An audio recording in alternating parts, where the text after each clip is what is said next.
everyone, today's lesson is on how to condition leather at home. Like our skin, leather needs moisture too. Signs that it's dehydrated, stiffness, dryness, or dullness.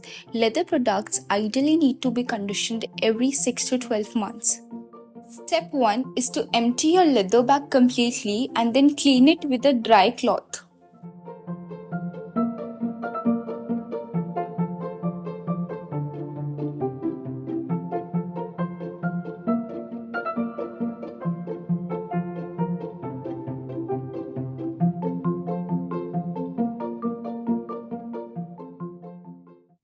Step 2. Put a small amount of conditioner on your bag and gently rub the conditioner into the leather in a circular motion.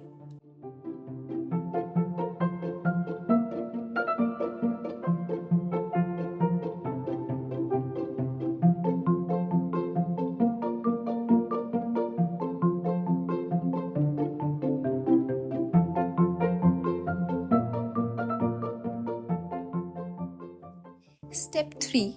Once you've applied the conditioner, let it sit for 15 to 20 minutes. This allows the leather to absorb the moisture properly. Step 4. After waiting, buff away any excess conditioner as you want the leather to feel nourished and not greasy. And that's it. Your leather is now conditioned and protected.